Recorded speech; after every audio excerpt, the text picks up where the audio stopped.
Petit café, petit croissant, quotidien d'un artiste.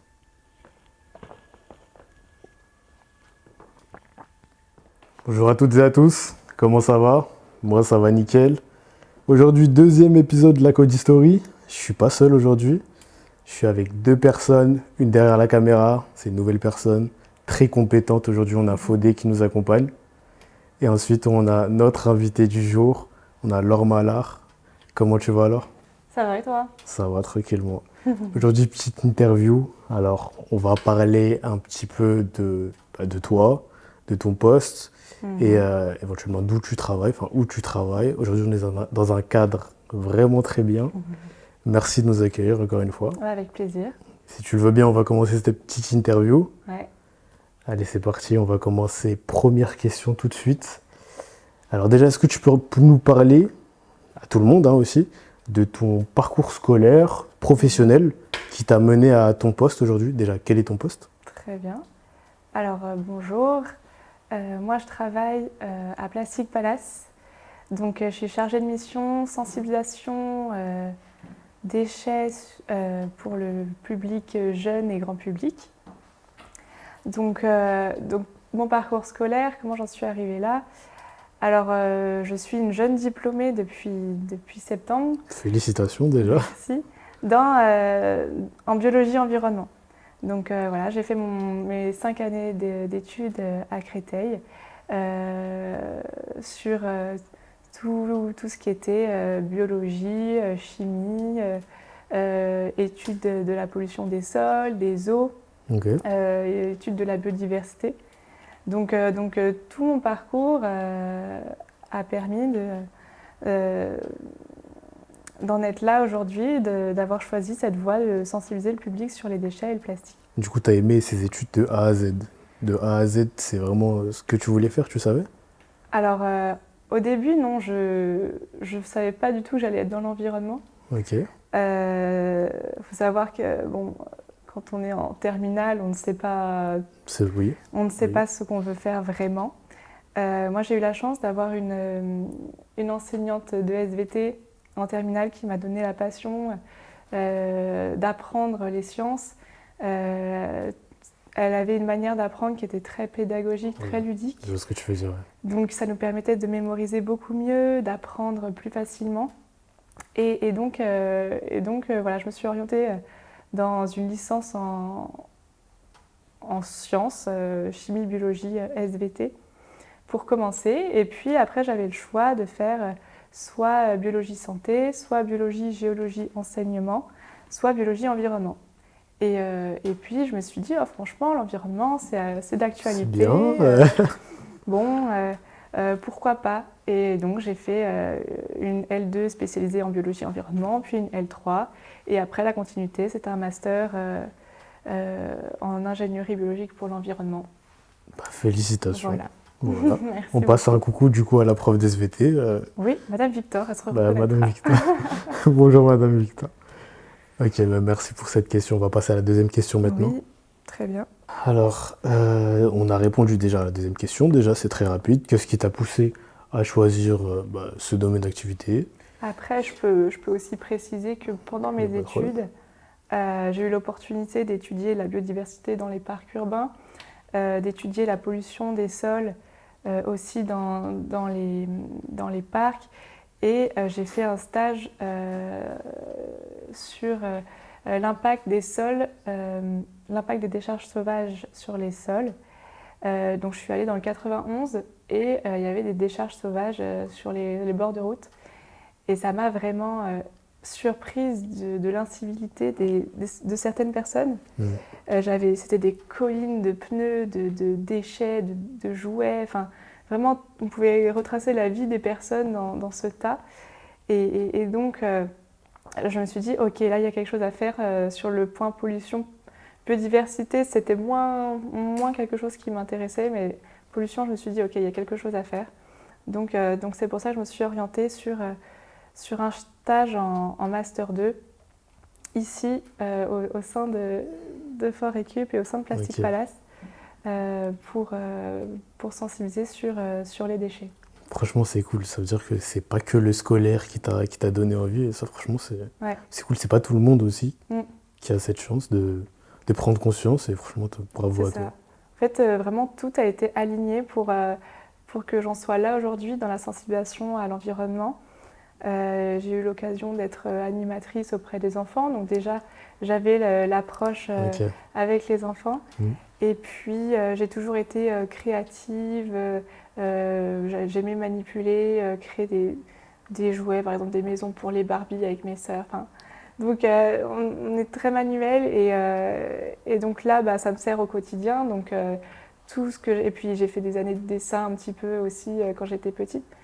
Donc, tout ce que j'ai pu acquérir au cours de ma vie, bah, je le mets en application dans mon travail. Donc, vraiment, je suis ravie et j'adore ce que je fais. Bah, ça se voit en tout cas. Ça se voit. T'as l'air heureuse, t'as l'air épanouie. Franchement, tant mieux.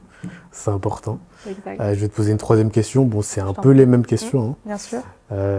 Comment ton expérience personnelle, Mm.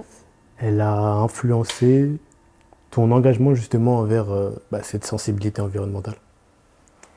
Donc oui, en fait, j'ai fait des études en environnement. Petit à petit, j'ai compris le problème de la pollution dans les Ouais, sols, dans les on a eaux. parlé des stages, etc. Oui. Voilà. Et puis, ah oui, j'ai aussi eu l'occasion de nettoyer une après-midi le tour de mon université. Bénévolat, ça? Ouais, Ok. avec mes potes, on s'est chauffé pour nettoyer, prendre des sacs plastiques et nettoyer le tour de la fac. Et on s'est senti bien après voilà, de faire ça. Même après des feux d'artifice, des fois, au 14 juillet, bah, avec mes sœurs, on nettoyait la plage. Ok, c'est cool. Donc en fait, et puis même sur le trajet, ne serait-ce que pour aller chez moi ou là en sortant du métro à Aubervilliers, je ramasse les déchets qui sont à proximité des poubelles. Voilà, je fais des gestes au quotidien, en tout cas de plus en plus, pour réduire l'impact sur la planète.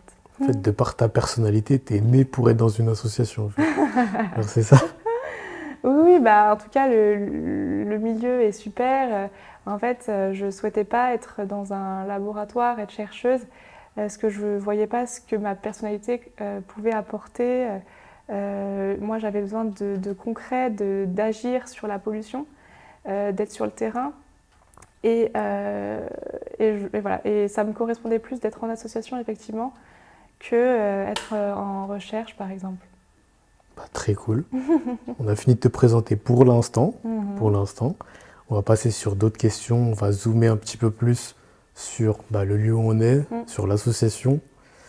Donc, je vais te poser encore d'autres questions. On va parler de Plastic Palace, le projet donc, de Forecup. Forecup, vous pouvez le voir ici. Alors, est-ce que tu peux nous présenter justement ce projet, Plastic Palace? Qu'est-ce que c'est? Dis-nous plus. Ouais. Dis-nous en plus. Alors voilà, aujourd'hui on est dans un lieu assez particulier. On est à l'association Fort Récup qui est basée au fort d'Aubervilliers. Donc c'est un lieu qui crée et qui gère des tiers-lieux. Voilà, c'est un espace d'événementiel qui accueille du public. Et voilà, et Plastic Palace est né au sein de cette association. En fait, grâce à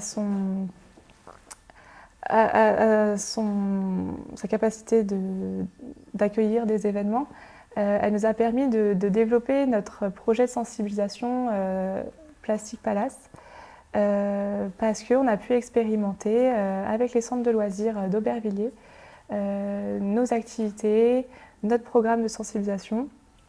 Et voilà, donc déjà merci à Fort Récup d'avoir permis de développer ce projet qui est né il y a 3 ans maintenant et que j'ai intégré donc en février dernier en tant que stagiaire où mon rôle c'était d'expérimenter le programme de sensibilisation jeunesse et grand public voilà, avec les centres de loisirs, les écoles. Et au final, ça a été un succès du coup, puisque là maintenant tu n'es plus stagiaire. Voilà, et effectivement, depuis la rentrée, je suis à mon compte avec mon associée Estelle, qui a cofondé le projet et qui s'occupe des entreprises et des étudiants. Voilà, on essaye de sensibiliser le plus large public possible. Et donc on s'est répartis les publics pour sensibiliser le maximum de personnes. D'accord, c'est une très bonne réponse, il n'y a pas de problème. Alors, du coup, par rapport à ça, Ouais. quels sont les objectifs de Plastic Palace, les valeurs qui vous guident, etc.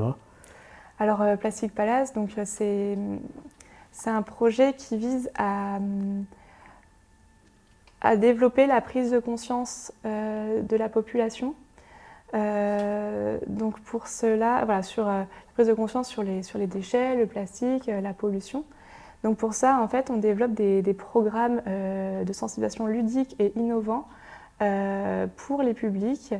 Donc voilà, on a plusieurs formats selon le public. Si c'est jeunesse, on va aller dans les écoles, on va parler des 5 R du zéro déchet.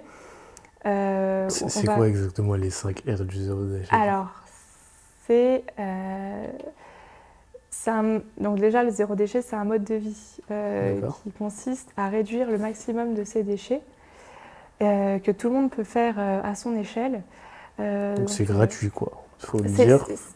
Alors oui, forcément. C'est ça, voilà, non, mais il faut le préciser parce que des fois, on ne sait jamais, il y a des gens, ils sont... Oui, donc le mode zéro déchet, c'est quelque chose qu'on peut faire soi-même, chez nous, au quotidien. Et donc nous, notre intervention auprès des jeunes sur le zéro déchet, donc on parle des 5 R, à savoir refuser, donc refuser de polluer, refuser de consommer ce dont on n'a pas besoin, faire attention aux déchets, qu'on ne les jette pas par terre. Ensuite, il y a réduire l'emballage, le suremballage et le gaspillage alimentaire, qui est assez conséquent par habitant. Ensuite, nous avons réutiliser tout ce qu'on peut récupérer, des objets anciens, voilà, on les remet à jour et on les réutilise plutôt que... Comment ? Autour de nous, on voit ça. Voilà, Effort Récup a pas mal sa place dans la transition écologique parce que tout a été créé, récupéré avec des matériaux, des objets. Certains ont été donnés ou trouvés au bord de la route. Donc voilà, donc récupérer, réutiliser. Ensuite, on a le 4e R qui est recycler. Voilà, en fait, d'abord, on réfléchit à « Ok, est-ce que j'en ai besoin ? Est-ce que je peux réduire l'emballage ?» Et ensuite, bon, maintenant qu'on a l'emballage, qu'est-ce qu'on en fait ? C'est pas quelque chose qu'on va faire d'abord le recycler, c'est toute une réflexion en amont. Et donc recycler et ensuite rendre à la terre qui correspond au compostage des déchets alimentaires. Voilà, donc on parle des 5 R avec les enfants. On a aussi 2 BD qui sont adaptés aux tout petits et aux plus grands. Donc 2 BD qui permettent d'en apprendre plus sur le plastique de façon ludique, voilà, et rapide aussi, parce que là, c'est des informations qui sont sélectionnées avec des chiffres, et puis il y a un peu d'humour. La BD pour la petite, elle permet que les parents fassent la lecture aux enfants. Donc là, on a une sensibilisation qui est double. Voilà. Et puis, voilà, on a des programmes d'animation pour différents publics. Donc voilà. Franchement, tu sais quoi, je vais voir la BD tout à l'heure, je vais la lire. Plaisir. J'ai pas d'enfant, mais je vais la lire pour moi-même, je suis un petit enfant. Donc... Là, je t'en prie, tu pourras la regarder, on en a plein, donc n'hésitez pas, elles sont à prix libre, donc envoyez-nous un petit message si ça vous intéresse, et puis on vous l'envoie. On mettra votre contact justement, comme ça c'est bon sur la vidéo. Alors, du coup, on va reparler de toi plus spécifiquement, de ton rôle. D'accord. Comment ton rôle, il contribue à atteindre tous ces objectifs que tu m'as dit, à promouvoir cette sensibilisation environnementale auprès des jeunes, justement. Ok. Alors, mon rôle, concrètement, je crée donc des animations pour les jeunes. Je suis en train de travailler sur un catalogue d'activités qui réunit les activités sur les 5 R du zéro déchet. Et ensuite, ce ce qu'on fait, c'est que après, ce catalogue, on l'adapte, on adapte les animations, on extrait les activités de ce catalogue et puis on l'adapte sur le terrain selon les besoins avec les personnes de la mairie, par exemple. Si elles ont besoin d'une activité, bah, nous, on peut voir avec eux, ok, bah, vous voulez faire une expo juste avec la BD, bah, on vous propose les planches de la BD. Si vous voulez faire une animation d'1 heure, 2 heures avec tel public, bah, on vous propose ça. Donc c'est aussi de la gestion de projet. Et puis c'est aussi aller chercher des contacts, parler de nous, faire des animations grand public. Ça peut être aussi bien à Aubervilliers, mais aussi on se déplace par exemple à Angers, dans Paris. Donc on est vraiment là pour amener une prise de conscience avec nos différentes activités et on réfléchit à comment on peut s'adapter aux besoins de chaque personne. Et voilà, donc on s'adapte et on est toujours dans la création et on développe ce qu'il faut pour sensibiliser le plus possible. D'accord. On a vu du coup que Plastic Palace, c'est un projet éco-responsable. Maintenant, on va dériver sur un autre sujet un peu plus large, toujours le même, mais un peu plus large, bien sûr. Éco-responsabilité et le web. Nous, justement, Cody Web, nous, on est dans le web, justement, on fait des sites éco-responsables, solutions SaaS, community manager, etc. On fait plein de choses. Maintenant, je vais te poser la question, est-ce que toi, personnellement, tu penses que le web et les réseaux sociaux aussi, ils peuvent jouer un rôle et ils jouent un gros rôle dans cette sensibilisation environnementale, surtout auprès des jeunes, justement? Et si oui, de quelle manière, justement? Alors déjà, c'est super que vous soyez dans l'éco-responsabilité. Même nous, à notre échelle, quand on crée des activités, on les pense de façon à ce qu'on ait le moins d'impact possible au niveau des impressions. Nos activités, elles sont réutilisables, on a avec des pochettes effaçables, enfin, tout est conçu pour qu'il n'y ait pas de déchets. Donc c'est super que votre site internet rentre dans ce cadre-là aussi. Donc est-ce que c'est important les réseaux, etc. pour nos activités? Oui, c'est hyper important. Je sais qu'il y a énormément de personnes qui sont impliquées dans les réseaux pour parler de ces sujets-là. Voilà, ils transmettent de l'information sur la nature, sur les déchets, sur les innovations aussi, qu'est-ce qui se fait, par exemple les machines de plastique recyclé, ou qu'est-ce qu'on peut faire avec le plastique recyclé, ça c'est hyper intéressant parce que nous on a une machine. Et donc ça permet vraiment de découvrir de nouvelles choses sur l'environnement. Et donc voilà. Nous, niveau jeunes, pour le moment, on n'a pas développé nos réseaux sociaux, tout simplement parce que pour le moment, on est encore sur la rencontre avec les gens, sur le partage, on va auprès des gens. Donc pour le moment, on ne préfère pas apporter des informations que d'autres font déjà. Oui. Donc pour l'instant, on est encore dans nos activités pures et on n'est pas encore dans la transmission de nos activités, de montrer ce qu'on fait, etc. Je suis un peu embêté parce que tu m'as devancé sur ma prochaine question. Non, c'est pas grave. Je vais te la reposer au cas où, peut-être que tu auras une réponse différente. Comment du coup Plastic Palace, le projet utilise les ressources en ligne et les outils numériques pour renforcer cette mission justement? Alors on a quand même, au-delà par exemple des réseaux sociaux pour les jeunes, il y a quelque chose. Oui, il y a un site internet qu'on utilise pour le moment. Donc on utilise le site de Fort Récup. Donc pour le moment, on évoque nos programmes de sensibilisation et Et c'est aussi là que vous pourrez retrouver nos BD. Mais en fait, voilà, jusqu'ici, c'est un site qu'on est en train de développer. Mais il y a encore beaucoup de choses à faire. Et niveau éco-responsabilité, on n'est pas encore dessus, mais c'est quelque chose à réfléchir. D'accord. Bah écoute, on réfléchira. Il n'y a pas de problème. Alors, du coup, est-ce que franchement, tu me devances sur toutes les questions. Franchement, tu es assez rapide. J'allais te dire, est-ce que tu as un exemple concret de campagne en ligne ou d'initiative web? Alors, Tu m'as dit le site. le site, il permet juste de poser nos programmes, d'expliquer ce qu'on fait. Mhm. Mais pour le moment, il manque une plateforme de partage. En fait, on aimerait développer une plateforme de partage qui réunit en fait tous les ambassadeurs de nos programmes, tous ceux qui ont été formés, sensibilisés.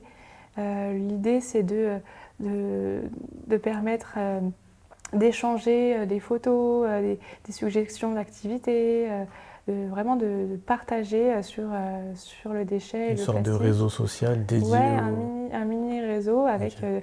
du partage. Ça peut être un drive partagé, ça peut être différentes formes, cette plateforme, mais en tout cas, ça pourrait réunir toutes les personnes qu'on aurait sensibilisées ou qui seraient intéressées pour nous rejoindre. Et, euh, et voilà. Aussi, l'idée, c'est de lancer des défis zéro déchet à notre communauté. Et voilà, lancer des actions régulières sur notre site internet et inciter les gens à venir partager ce qu'ils auront fait comme action. Toujours avec les animations, tout Oui, ça. voilà. Ok. Sympa, très sympa. Donc là, je vais te poser d'autres petites questions. Je pense qu'on va arriver sur le dernier volet de cette interview. D'accord. On va parler des défis et des opportunités. Donc, première question par rapport à ceci. Quels sont les principaux défis auxquels tu es confronté, surtout auprès des jeunes justement, dans ton métier? Alors, au début, les défis qu'on a pu avoir dans nos actions, c'est auprès des centres de loisirs. Parce que à Aubervilliers, par exemple, on a une population qui est très peu sensibilisée sur les déchets. Du moins, c'est peut-être pas leur priorité principale. Et donc on avait des difficultés avec les animateurs qui n'étaient ni sensibilisés, ni qui avaient le vocabulaire pour parler des déchets et du plastique, et qui d'ailleurs ne savaient pas ce que c'était le tri. Donc quand on les a formés, c'est seulement là qu'ils nous ont dit maintenant on trie. Donc des fois les difficultés c'est le territoire, c'est le quartier, ça dépend de qui on a en face. Des fois il y a des endroits où c'est plus facile que d'autres, avec des enfants aussi pareil, où il y en a pour eux c'est évident et d'autres c'est plus compliqué. Mais dans tous les cas, on arrive à aller jusqu'à leur faire comprendre les bons gestes à adopter. Voilà, après, tu parlais d'opportunités. Oui, c'est ça. Ça, c'est après, bien sûr.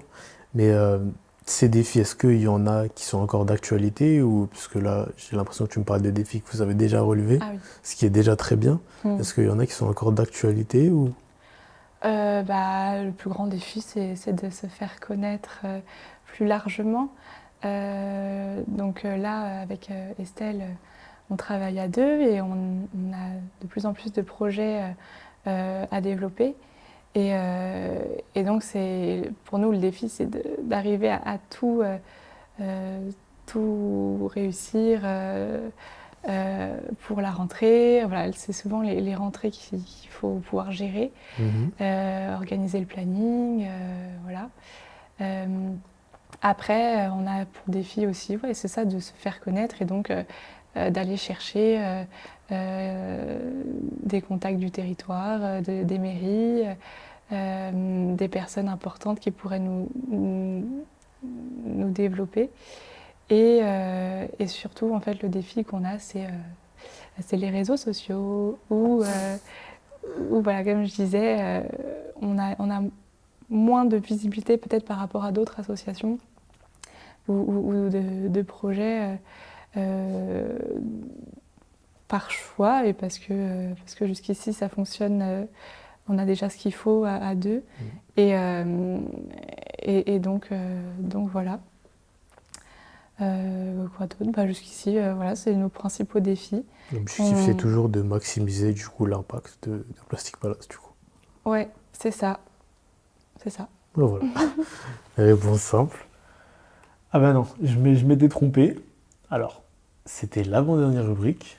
Là, on va passer sur la dernière, la vraie, je vous promets. C'est les projets et l'avenir. Est-ce que tu peux nous partager des projets à venir de Plastic Palace? Ou alors c'est peut-être trop secret, on ne sait pas. On sait pas. Que justement, toi, t'aimes bien, pour lequel tu as un enthousiasme particulier. Est-ce que tu peux nous partager ça? Alors, donc, pour l'instant, on a... Ah oui, ce que je peux évoquer, c'est que... moi, pour l'instant, j'ai sensibilisé certaines écoles, des centres de loisirs. Mais là, on est en train de développer un programme pour les collégiens, notamment pour les éco-délégués. Voilà, de leur proposer, de les sensibiliser pour qu'ensuite ils sensibilisent leur collège à travers un stand qui tiendrait. Donc voilà, l'idée c'est d'aller jusqu'au niveau collège parce que ça veut dire qu'il faut développer des activités un peu plus riches en contenu par rapport à ce qu'on faisait avec les primaires. Et puis, donc ça c'est ma partie. On a aussi une ouverture auprès des bibliothèques. Donc grâce au BD, on aimerait les développer au sein des bibliothèques de Paris pour le moment. Voilà, faire soit des expos avec les planches de la BD qui seraient accessibles à tous au sein des bibliothèques, de former éventuellement les bibliothécaires ou de faire des interventions dans les bibliothèques selon les besoins. Donc voilà, donc en fait tout est possible et là ce serait un nouveau projet, ce serait avec les bibliothèques. Okay. Et voilà, et puis après, avec ma collègue, son projet en ce moment, c'est de sensibiliser les étudiants qui travaillent sur la transition écologique.